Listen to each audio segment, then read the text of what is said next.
다 함께 10월의 말씀 요한 1서 3장 18절 말씀을 암송하시면서 하나님 앞에 예배자로 나아가시겠습니다. 자녀들아, 우리가 말과 혀로만 사랑하지 말고 행함과 진실함으로 하자. 아멘.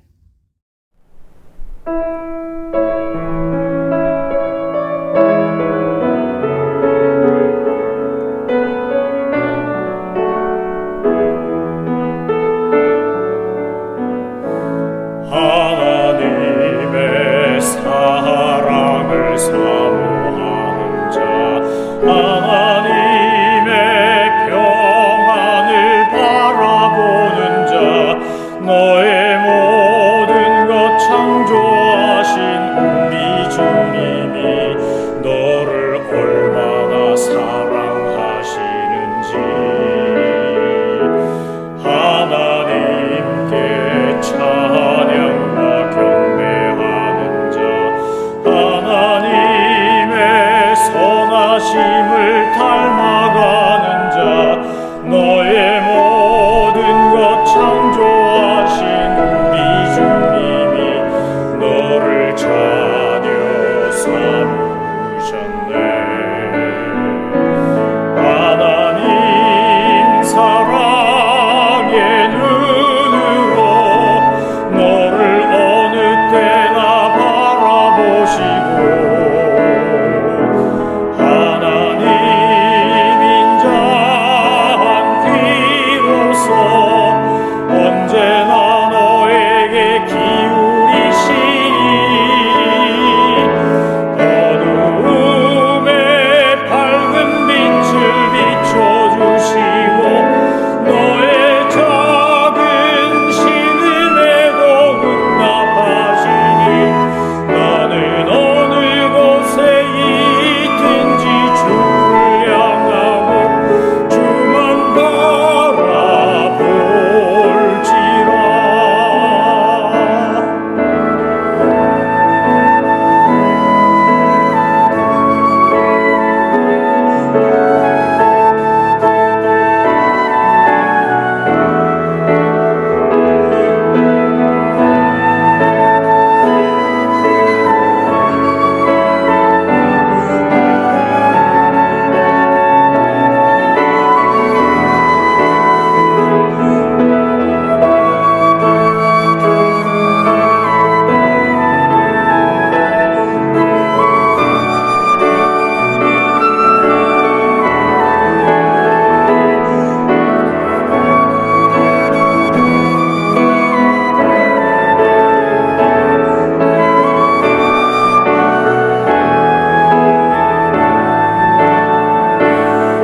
하나님 사랑의 눈으로 너를 어느 때나 바라보시고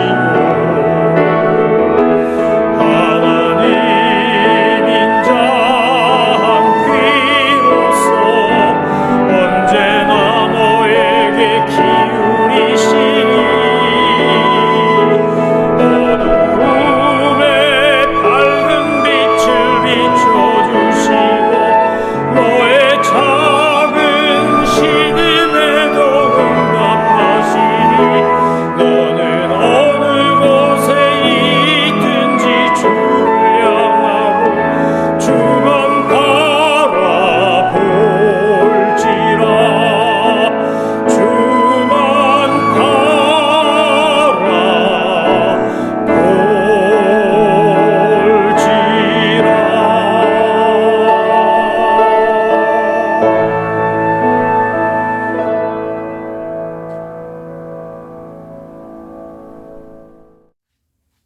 하나님께서 오늘 우리에게 주신 말씀은 사무엘하 16장입니다. 사무엘하 16장은 이제 압살롬의 반란을 피해 도망가는 다윗이 만나는 두 사람, 시바와 시므이에 관하여 다윗이 어떤 태도와 자세를 가지고 대했는가를 보여주고 있습니다. 오늘 다윗이 머리를 풀어헤치고 맨발로 감람산을 넘어가는 이런 절체절명의 도망 상황 속에서 갑자기 시바가 나타납니다. 시바는 무비보셋의 시종인데 오늘 본문에 보면 그가 마르톡을 다윗이 조금 지나니까 무비보셋의 종 시바가 안장준 두 나귀에다가 떡 200개와 건포도 100송이와 여름과일 100개와 포도주 한 가죽 부대를 싣고 다윗을 맞이했다고 성경 기록하고 있습니다. 지금 도망가고 있는 상황인데 누군가가 와서 먹을 것을 주고 같이 가는 사람들이 함께 나눠 먹을 수 있는 먹거리를 제공한다는 건 얼마나 고마운 일입니까? 나는 지금 왕의 자리에서 쫓겨나서 도망가는 도망자인데 그런 나를 모른 척하지 않고 나에게 필요한 그 먹거리를 제공해 주는 건 얼마나 고맙겠습니까? 그래서 그랬는지 아니면 다윗이 지금 도망가느라고 급해서 시바가 하는 말에 대하여 하나님께 묻지 않아서 그랬는지 정확하게 성경에 나와 있지 않지만 아마도 다윗이 지금 주어진 상황과 그가 하나님 앞에 기도하지 않은 이 두 가지 이유 때문에 그만 시바의 말에 속아 넘어가고 맙니다. 시바에게 왕이 묻습니다. 네가 무슨 뜻으로 이것을 가져왔냐 하니까 시바가 이렇게 대답합니다. 나귀는 왕의 가족들이 타게 하시고 떡과 포도주는 피곤한 이 과일은 청년들이 먹게 하시고 또 포도주는 들에서 피곤한 자들에게 마시게 하려고 하는 겁니다. 그러니까 도망가는 왕과 왕의 가족과 왕을 따르는 사람들에게 내가 먹을 것을 줘서 힘과 용기를 북돋아 주려고 하는 겁니다. 얼마나 다윗이 고마웠을까요? 지금 아들이 나를 배신해서 내가 도망을 가는 상황에서 그 무비보셋의 시종인 어찌 보면 사울의 아들인 요나단의 아들인 무비보셋의 시종이기 때문에 시바가 다윗이 쫓겨나갈 때 아이고 잘됐다 쌤통이다 이럴 수도 있는데 그러지 않고 도리어 다윗에게 찾아와서 먹을 것을 제공하고 위로하는 게 얼마나 고마웠겠냐는 말입니다. 인간적으로 얼마나 힘이 되겠습니까? 그래서 왕이 묻습니다. 다윗이 물어요. 내 주인 무비보셋은 어디 있느냐? 그랬더니 그가 그때 거짓말을 합니다. 내 주인 무비보셋이 이렇게 말했습니다. 내가 내 아버지의 나라를 내게 돌리리라. 하나님께서 오늘 내 아버지의 나라를 내게 돌리려고 지금 다윗이 쫓겨가는 거다. 이렇게 말했다고 거짓말을 합니다. 그랬더니 왕이 시바에게 이르되 무비보셋에게 있는 것이 다 네 것이라 하니라. 시바가 이르되 내가 절하나이다. 내 주 왕이여 내가 왕 앞에서 은혜를 입게 하옵소서 하니라. 시바는요 아주 간교한 사람인 겁니다. 그러니까 지금 다윗이 절체절명의 위기에서 도망가는데 그에게 약간의 자비를 베풀고 필요한 먹거리를 제공하고 그리고 무비보셋을 모함해서 나중에 다윗이 돌아왔을 때 무비보셋이 갖고 있는 것을 자기 것으로 삼으려고 하는 이런 간악한 마음으로 거짓말을 하는 겁니다. 근데 그만 다윗이 그것에 걸려 넘어가고 맙니다. 왜 그랬다고요? 두 가지 이유 때문입니다. 하나는 그가 너무나 절박한 상황이기 때문에 올바른 현명한 판단을 할 수 없는 겁니다. 우리도 살다가 어려운 일을 당하고 억울한 일을 당하고 곤란한 일을 겪게 되면 판단력이 흐려질 수밖에 없습니다. 감정의 지배를 받을 수밖에 없습니다. 상한 감정일 때는 건강하고 객관적인 판단을 하기가 정말 어렵습니다. 그럴 때일수록 우리가 그래서 판단을 유보하고 누구의 말이든지 이 말이 참말인지 거짓말인지를 묵상할 수 있도록 그리고 그것을 확인해 볼 수 있도록 하나님 앞에 기도해야 합니다. 다윗은 원래 기도의 사람 아닙니까? 그는 예배자고 하나님 앞에 겸손한 사람입니다. 시바가 하는 말을 듣고 무비보셋이 내 상에서 함께 먹었고 내가 그 아버지 요나단에게 받은 은혜를 자기 자신의 아들인 무비보셋에게 얼마나 정성을 다해서 돌려주고 갚아주고 받은 은혜에 보답하려고 했는지를 안다면 글쎄 무비보셋이 그런 말을 했을까? 지금 시바가 하는 말은 저게 참말일까 아니면 모함일까? 뭐 이런 생각을 기도했다면 하지 않았겠습니까? 하나님 앞에 물어봤다면 하나님 알려주셨을 거고요. 그런데 지금 너무 급한 나머지 마음이 상한 나머지 이제 쫓겨가면서 시바의 말만 철석같이 믿고 한 걸음 더 나아가 시바에게 약속까지 하는 겁니다. 여러분 우리가 이런 실수를 범하지 않으려면 어떻게 하셔야 된다고요? 어렵고 힘들 때일수록 침묵하고 판단하지 말고 표현하지 말고 약속하지 말고 하나님 앞에 기도하고 참과 거짓을 분별하게 해달라고 간구하셔야 합니다. 만약 다윗이 그랬다면 지금 시바에게 속아 넘어가는 일은 없었을 겁니다. 그리고 이제 시바가 떠나고 난 다음에 다윗 왕이 바후림의 이름에 거기 사울의 친족 중 한 사람이 나오는데 그의 이름은 뭡니까? 게라의 아들이요 이름은 시므이라. 그가 나오면서 어떡합니까? 계속 저주를 합니다. 계속 저주를 해요. 여러분 힘들고 어려운데요. 날 도와주고 내가 힘들고 괴로울 때 와서 위로해 준 친구도 있지만 잘됐다 잘됐다 그러고 박수치면서 막 기뻐하고 내 그럴 줄 알았다 그러고 너 망하는 게 싸다 그러고 막 비난하고 공격하는 사람들도 있지 않습니까? 어쩌면 그런 사람이 더 많을지도 모릅니다. 주님께서 우는 자와 함께 울고 웃는 자와 함께 웃으라고 한 말씀은 왜 그런 걸까요? 남의 슬픔과 기쁨에 공감하고 동감하고 동참하는 일은 우리의 인간의 본성으로는 참 쉽지 않은 겁니다. 우리 안에 있는 타락한 본성은 사촌이 땅을 세면 배가 아프고 남이 잘 되면 시샘을 하고 내가 뭐 재수가 없어서 운이 나빠서 이런 거야 라고 자기를 합리화하면서 다른 사람의 성취와 성공을 깔아뭉개려고 하는 아주 못되고 나쁜 마음이 우리 안에 있다는 겁니다. 지금 시바에게 속아 넘어간 다윗이 시므이가 막 저주하는 걸 들으면서 그가 잃어버렸던 영성을 되찾기 시작합니다. 상대가 막 욕을 하니까 그러니까 다윗이 그때 무슨 생각이 드냐면 자기가 사울에게 쫓겨 도망가고 억울한 일을 당하고 모함을 받고 죽임을 당할 뻔했고 그래서 날마다 도망다녀 했던 바로 그 광야 훈련 학교가 생각났을 겁니다. 하나님께서 그때 어떻게 자기를 도우셨는지 하나님께서 그때 어떻게 자기를 훈련시켰는지를 이제 상대방이 막 저주를 퍼붓는 걸 듣고는 떠오른 겁니다.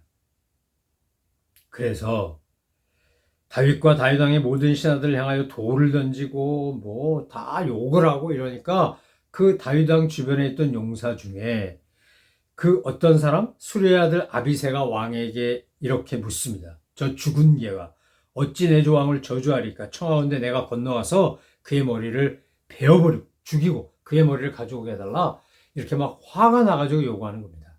그런데 이 다윗의 모습, 반응을 보면 우리가 지금 도망가는 다윗이 회복되겠구나, 회복될 수밖에 없겠구나, 하나님이 그를 다시 본 위치로 돌려주시겠구나라는 걸 깨달을 수 있는, 그것을 느낄 수 있는 대답을 좀 다윗이 합니다. 이렇게 말합니다. 10절에 보니까 왕이 이르되 수레의 아들들아 내가 너희와 무슨 상관이 있냐? 그가 저주하는 것은 여호와께서 그에게 다윗을 저주하라 하심이니 내가 어찌 그리하였느냐?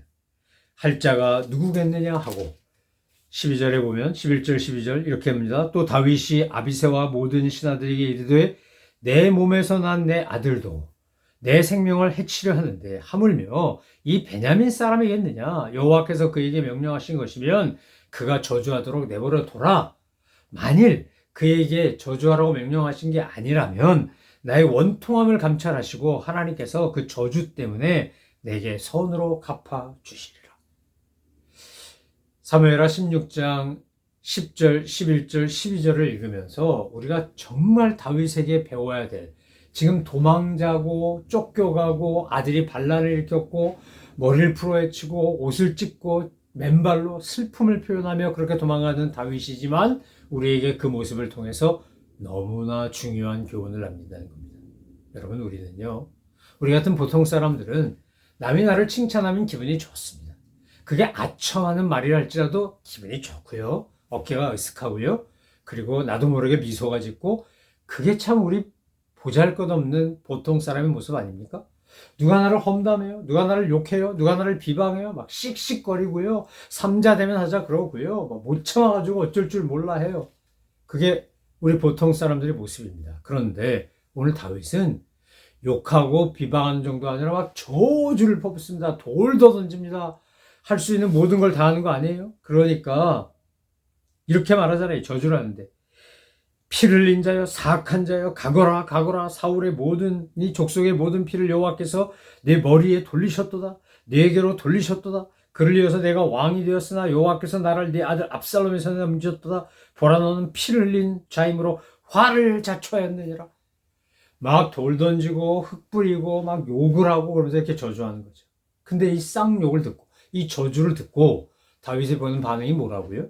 아비새가 와서 저 인간 내가 확 그냥 머리 따가지고 오겠다 그러고 막 살벌한 소리 하는데, 분기탱천한 소리를 하는데 거기에 맞장구를 치는 게 아니라 그래 가라 가서 머리 가져와라 이게 아니고요. 이렇게 얘기해요.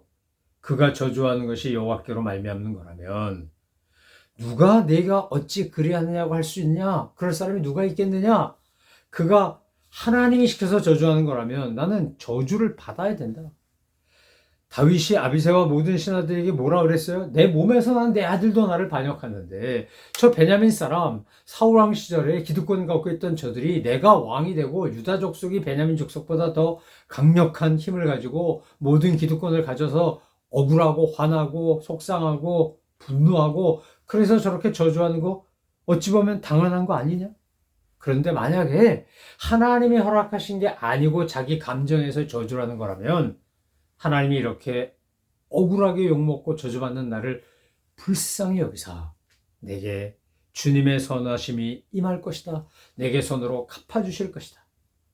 여러분 우리가 사무엘하 16장 10절, 11절, 12절에 나오는 이 내용을 사실 매일 읽어봐야 됩니다. 매일. 그리고 자기 자신을 살펴봐야 됩니다. 나는 어떤가? 나는 조금만 누가 나한테 좀 나쁘게 하면 나는 훨씬 더 많은 게 하는 거 아닌가? 눈에는 눈, 이에는 이라고 하는 함무라비 법전에도 있고 이 구약 성경에도 있는 건 뭐냐면요. 우리는 뺨을 한 대 맞으면 2대 때리고 싶지 반대 때리는 사람들이 아니에요. 안 때리거나 그러지 않아요. 우리의 타락한 본성은요. 그야말로 내가 받은 것보다 훨씬 더 안갚음을 하고 싶지 내가 요만큼 받았으니까 너도 요만큼 손해봐. 그러지 않는다는 거예요. 그래서 그러지 마라. 내가 손해본 것만큼 내가 피해본 것만큼만 상대방도 피해를 봐야 한다. 사실은 그런 의미인 거예요. 근데 오늘 다윗이 마치 예수님이 그랬던 것처럼 스데반이 그랬던 것처럼 뭐라 그런다고요? 자기한테 저주를 퍼붓는 사람한테 내버려 두라 그러는 거예요. 여러분 영성은 하나님이 기뻐하시는 믿음과 그 깊은 신앙의 수준은 언제 도달하냐면요. 억울할 때 도달해요. 억울할 때. 기가 막힐 때. 화가 날 때. 정말 말도 안 되는 모함을 받을 때. 쌍욕을 들을 때, 저주를 들을 때, 그때 우리 안에요. 내 안에는 모든 거품과 허위의식과 껍데기가 사라지고, 맞아, 나 욕먹어 싸지. 그런데 저 욕하는 것이 하나님이 시켜서 하는 거라면 나는 들어야 해. 그런데 하나님이 하시는 게 아니고 저 사람이 자기 감정에서 하는 거라면 내가 이렇게 애매히 고난당하고 욕먹고 모함받고 정말 저주받는 걸 보시고 하나님 나를 불쌍히 여기셔서 나에게 손을 베풀어 주실 거야. 여러분 이게 믿음이에요. 이게 우리가 추구해야 될 믿음이에요. 예수님이 힘이 없어서 십자가 달려 돌아가셨나요? 베드로가 말고의 귀를 자를 때 뭐라 그러셨다고요? 칼로 흥한 자 칼로 망할 거라고요. 힘으로 되는 게 아니에요. 하나님의 나라는 억지로 되는 것도 아니고요. 막 폭력과 협박과 공갈과 이런 걸로 되는 거 아니에요. 싸움으로 되는 거 아니에요. 예수님처럼 십자가에서 죽음으로 되는 거예요. 다윗처럼 지금 억울한데 이게 하나님이 하신 거면 나 욕먹어 싸고 하나님이 하신 게 아니라면 내가 이것 때문에 하나님의 은혜를 입을 거야 라는 신앙 고백으로 하는 거죠. 이제 고인 되셨지만 아마 이 땅에서 이 지구상에서요 가장 오랫동안 인종차별을 받으며 고통을 당한 사람 중에 하나를 꼽으라고 한다면 저 남아프리카 공화국의 대통령이 되었던 넬슨 만델라가 아닐까요? 그는 독방에 갇혀서 몇십 년을 보내죠. 그 남아공의 그 지독한 아파르테이트라고 하는 인종차별 때문에 얼마나 많은 흑인들이 고통을 당하고 억울한 일을 겪었어요. 근데 넬슨 만델라가 출소하고 직접 선거에서 대통령이 되었을 때 수많은 백인들이 벌벌 떨었죠. 이제 우리 끝났구나. 죽었구나 이제. 가혹하게 보복을 당하겠구나. 그런데 넬슨 만델라는 그렇게 하지 않아요. 진실과 화해위원회를 만들어서 과거 죄가 뭐였는지 어떤 잘못을 범했는지는 명명백백하게 드러내지만 그 모든 걸 다 용서해요. 회개할 기회를 주고 용서하고 화해해요. 오늘 남아공을 무너뜨리지 않고 분열되지 않고 저렇게 지금 아프리카에서 떠오르는 정말 선진국, 아프리카에서는 선진국 아닙니까? 아프리카의 선진국이 될 수 있도록 기초를 닦은 인물 중에 하나가 바로 넬슨 만델라인 거죠. 상대는 나를 찔렀는데 나는 그를 품어요. 상대는 나한테 침을 뱉었는데 나는 그의 얼굴을 닦아줘요. 상대는 나한테 물바가지를 씌웠는데 정말 꾸정물을 뿌렸는데 나는 그가 목마를 때 마실 것을 줘요. 배고플 때 먹을 것을 줘요. 여러분 성도라고 하는 이 이름, 이 거룩한 이름을 가지고 사는 우리가 이렇게 살아라 라고 주님이 마태복음 5장, 6장, 7장으로 이어지는 산상순에서 가르치신 게 그거 아닙니까? 세상이 감당치 못한 사람이라고 해서 붙여준 이름이 안디옥 교회에서 성도, 그리스도인이었어요. 크리스천, 예수를 따르는 사람들, 세상이 감당치 못한 사람들. 여러분, 예수를 믿는다고 하면서 우리가 세상 사람하고 똑같이 산다면, 그들이 생각하는 방식, 그들이 선택하는 방식, 그들이 반응하는 방식대로 우리가 산다면 우리가 세상 사람과 뭐가 다르겠습니까? 내 힘으로 할 수 없죠. 내 노력으로 안 돼요. 내 의지로 안 돼요. 그래서 우리는 겸손하게 하나님의 은혜를 구하고 도우심을 구하고 성령님의 역사하심을 구하는 거예요. 하나님, 제 타락한 본성은요, 정말 한 대 맞으면 10대 때려주고 싶고요. 나 욕하는 사람한테 내가 막 저주를 퍼붓고 싶고요. 끝까지 복수하고 싶고요. 그게 저의 마음이에요, 하나님. 그런데요, 성경이 그렇게 하지 말라고 하니까. 내 원수가 목마르거든 마시게 하고, 내 원수가 배고파거든 먹을 것을 주고, 그것이 그의 머리 위에 이글이글 타는 숯불을 올려놓는 것 같다고 하셨으니, 원수가 없는 건 나에게 있다고 하셨으니, 주님, 제가 이 말씀 지키고 따라가야 되겠는데, 이렇게 살고 싶은데 제 능력으로 안 됩니다. 제 의지나 지식이나 경험이나 이성으로 안 됩니다. 주님, 저를 불쌍히 여기시고 저에게 성령의 능력을 더하사 제 힘이 아닌 주님의 힘으로, 제 능력이 아닌 주님이 주신 믿음의 능력으로 하나님, 이 세상에서 빛과 소금을 하게 하옵소서. 그리스도의 향기를 풍기게 하옵소서. 원수에게 원수 갚는 게 아니라, 악을 악으로 갚는 게 아니라 악을 선으로 갚을 수 있는 그런 믿음의 용사, 그런 믿음의 성인, 거장 되게 하옵소서. 저와 여러분이 날마다 이렇게 기도하고 구하셔야 되지 않냐, 이 말이에요. 여러분, 세상 사람들이 성도들에게, 교회에게 원하는 게 뭘까요? 큰 건물, 많은 사람, 넘치는 예산, 이런 걸까요? 물론 그것도 중요해요. 없어야 된다는 거 아니에요. 중요해요. 그런데 더 중요한 게 뭐죠? 우리 한 사람 한 사람이, 성도가 세상에 나가서 정말 주님이 가르치신 대로, 그 말씀대로 살아감으로 말미암아 다툼이 있고 미움이 있고 갈등이 있는 곳에 성 프란시스코의 기도처럼 평화를 심는 사람, 회복을 심는 사람, 치유를 심는 사람이 되는 거죠. 복음 들고 산을 넘는 자의 발길은 뭐하러 가는 겁니까? 다툼이 있고 아픔이 있고 갈등이 있고 미움이 있는 곳에 하나님의 사랑과 은혜를 심고 전하기 위해서 가는 거죠. 복음의 능력은 사랑이란 그릇을 통해, 사랑이란 도구를 통해, 헌신과 희생과 인내라는 그 도구를 통해, 그 툴을 통해 전달되고 능력을 발휘하는 거죠. 사랑하는 성도 여러분, 우리의 남은 날을 계수해 보면 과연 우리가 여기서 얼마나 살까? 앞으로 20년, 30년, 40년 얼마 살지 아무도 몰라요. 주님, 오늘이라도 부르시면 우리 가야 해요. 아무도 노라고 대답할 수가 없어요. 그래서 인생의 가을을, 인생의 늦여름 또는 초겨울을 맞이하신 분은 이제 머지않아 온 세상이 휴면기에 들어가는 것처럼 나 또한 이 땅을 떠나게 되겠지. 그렇다면 남은 시간 동안 난 뭘 하다가 어디에 집중하고 선택하고 무엇을 애쓰다가 가야 할까? 하나님 앞에 그렇게 물어보시고, 주님이 오늘 다윗을 통해 우리에게 말씀하시는 것처럼 그렇게 주님이 원하시는 삶을 살아가는 우리 모두가 되어야 되지 않겠습니까? 하나님이 다윗을 어떻게 도우셨어요? 보니까요, 어제도 말씀드렸지만 이 후세라는 사람의 지략과 그의 전술과 그가 갖고 있는 어떤 능력은요, 오늘 이 압살롬 편에 서서 압살롬을 도우려고 하는 아이도벨하고 비교가 되지 않습니다. 이거 정말 엄청나게 차이 나는 거예요. 대학생과 유치원생만큼이나. 그런데 하나님이 어떻게 역사합니까? 그 똑똑하고 유능한 사람의 이야기는 듣지 않고 압살롬이요, 그 사람보다 훨씬 모자란 이 후세 얘기를 들어요. 하나님이 하신 거죠. 하나님이 하셨기 때문에 지금 그렇게 가장 지혜롭고 가장 지략이 뛰어난 그런 사람의 이야기, 정말 그 사람이 말을 하면 하나님이 하시는 것 같아 라고까지 평가받았던 사람을 계략은 무시하고 거부하고 그냥 보통 사람보다 조금 더 똑똑했을지 모르고 좀 더 지식적이 많았을지 모르는데 이 후세 말을 듣잖아요. 여러분, 이게 하나님이 하시는 이야기는 뭐겠어요? 우리를 도우시는 하나님이 그렇게 하시는 거예요. 사랑하는 성도 여러분, 내 힘으로 하면 안 돼요. 내가 똑같이 갚으려고 하면 안 돼요. 복수하면 안 돼요. 다윗이 시바이에게 속아 넘어간 것처럼 기도 안 하면 안 돼요. 감정이 격했을 때, 정말 내가 마음이 상했을 때, 내가 너무나 지쳤을 때, 그때 우리가 선택해야 되는 건 침묵하고 판단하지 말고 결정하지 말고 하나님 바라보는 거예요. 하나님의 지혜를 구하는 거예요. 하나님의 도우심을 구하는 거예요. 비록 다윗이 시바의 말에는 속아 넘어갔지만 시므의 저주 앞에서는 그가 승리해요. 더 큰 일, 더 힘든 일, 더 어려운 일을 당하니까 다윗이 그때 정신이 든 거죠. 여러분, 우리가 살면서 시바 같은 거짓말쟁이, 시므이같이 나를 정말 욕하고 저주한 사람 왜 없겠어요? 왜 안 만나겠어요?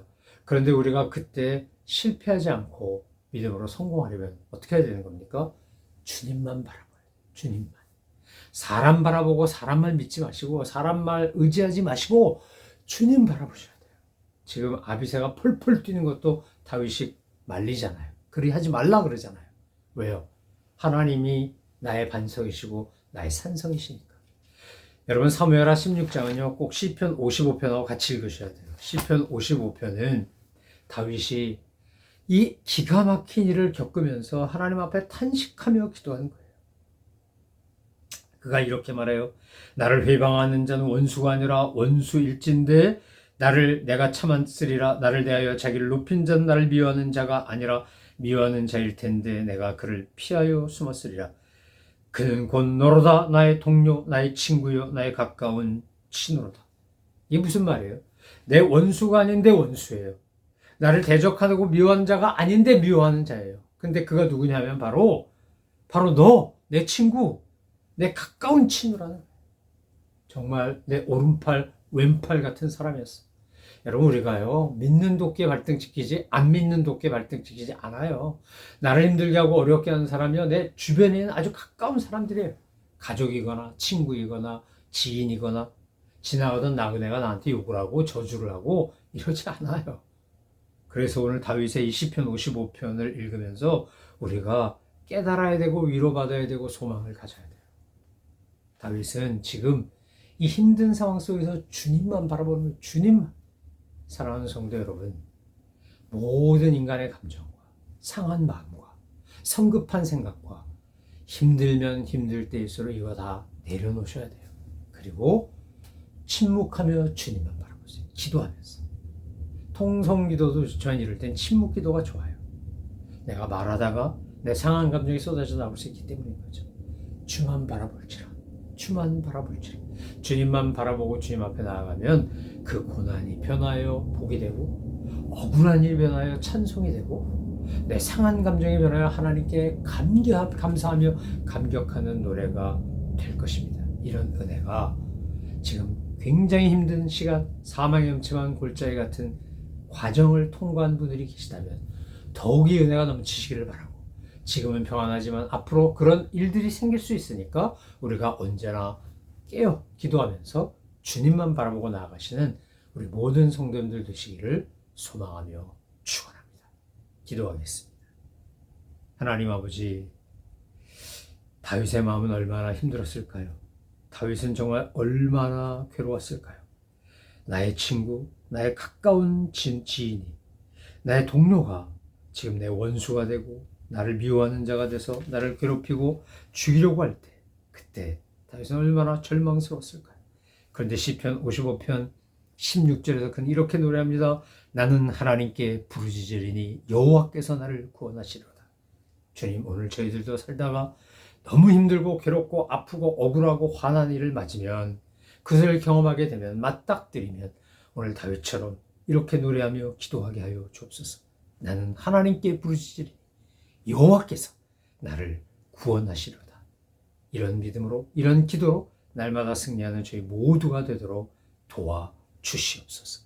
감사드리며 예수 그리스도의 이름으로 기도 올려옵나이다. 아멘. 하늘에 계신 우리 아버지, 아버지의 이름을 거룩하게 하시며 아버지의 나라가 오게 하시며 아버지의 뜻이 하늘에서와 같이 땅에서도 이루어지게 하소서. 오늘 우리에게 일용할 양식을 주시고 우리가 우리에게 잘못한 사람을 용서하여 준 것 같이 우리 죄를 용서하여 주시고 우리를 시험에 빠지지 않게 하시고 악에서 구하소서. 나라와 권능과 영광이 영원히 아버지의 것입니다. 아멘.